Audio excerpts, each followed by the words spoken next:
Dr. Young, were you aware that Michael Jackson passed away today from a heart attack? I knew that he had cardiac arrest, but I didn't know he passed away, so I wished he could have had the information that we have to save his life.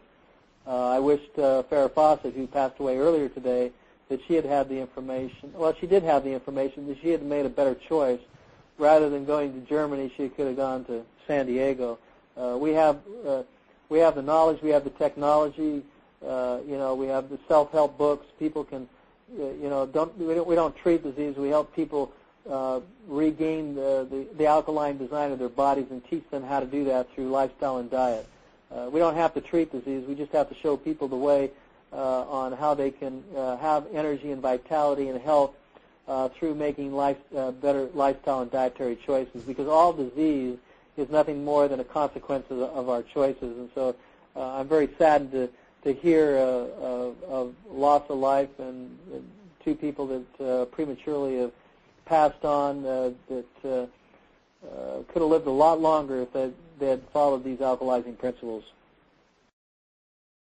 I'm seeing blood that's highly degenerative. We're seeing lots of yeast. Here we can see yeast and bacteria, cells that are crenating or breaking apart, and in the dry blood we have imperfections, such as on the right. That's a profile of someone who's been doing AIDS. You don't get AIDS, you have to do it. You do it with lifestyle and dietary choices.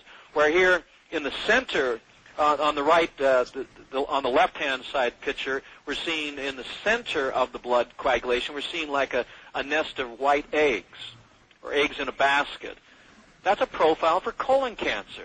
We can see these things before they're actually picked up on a PET scan or an MRI. You don't have to put poisonous chemicals in your body to determine that you've got a serious condition in the bowel or the lymphatic system or lung when you actually can see it in one drop of blood. Now, isn't that amazing? One drop of blood can give you non-invasive information. You give information that's non-invasive with one drop of blood. You can see the quality of the blood, the condition of the blood, and what organs are being affected by excess acidity. Every hospital, every doctor, every clinician, every person should have access to this. Well, if we want to be healthy, we got to move away from the junk foods, the sugar, the animal proteins. Yesterday I had an opportunity to meet a young boy, 7 years old, who was diagnosed with Langerhans histiocytosis. It's a leukemia, cancer, over 7 tumors in his body. He's been on chemotherapy for a year and a half, 18 months. Does it work? Absolutely not. Or is it experimental treatment? Absolutely. Do they know how to treat it? Do they know what causes it? They don't understand it.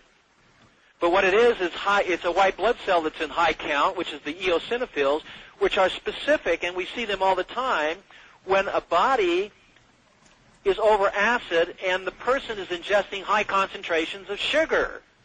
You see, histiocytosis is not a leukemia, because leukemia is not a cancer.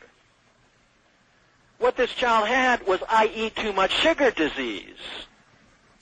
And so what you see is you see blood, and you see the results of the chemotherapy of these black crystals and white crystals and the coagulation of the blood, and then you go to the right bottom and you see these eggs in the basket, these white centers, and you realize that he's got chicken McNuggets in his gut, because between chicken and sugar you've got a deadly combination. That's if you want colon cancer. And so here's a young boy of 7, and he's got more tumors forming, and he doesn't know what to do. Well, he's on an acid diet. For the first time, you know what his father said? He said, for the first time, someone's actually told me what's going on in my son's body. You see, these people are afraid. And most people are afraid when they hear the big C word because they don't understand what it is and what causes it. And I want you to know that, because I want to end this medication onslaught. What we need is more education, not more medication. This should be the program for the future, is empowering each individual how to care for their bodies, because they understand how to do so. And they have the freedom to choose what type of treatments that they want to partake of. What is the cause of cancer? It's metabolic, environmental, and dietary acids. One of the major contributors to cancer is vaccines and also antibiotics. You see, a cancer cell, it used to be a healthy cell, a cell that's fermenting or rotting, that's spoiling. Nothing different than, let's say, something on your counter like a banana that's going from green to yellow to getting liver spots to eventually becoming cancerous itself. You see, sugar is a byproduct of that fermentation. Sugar causes cancer. The acids from proteins cause cancer. So does an acidic pH in the tissues have anything to do with a cancerous condition? Absolutely. The blood has to maintain its delicate pH of 7.365 and purify itself, and therefore acids, if not eliminated through the 4 channels of elimination of urination, perspiration, defecation, or respiration, these acids are then thrown out into the connective tissue. That's why we have so many connective tissues disorders. That's why we have so many tissue disorders.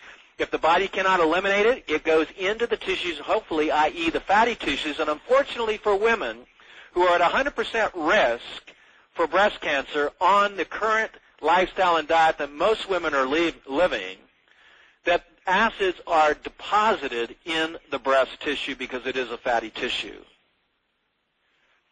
So that's why we see the increase of that. If you're eating dairy, dairy is a major contributor to breast cancer. Why? Because it's acid. What is the acid? It's lactic acid. It's lactose. Lactose is an acid that breaks down to another acid, lactic acid. It's a major contributor for both men and women for reproductive cancers.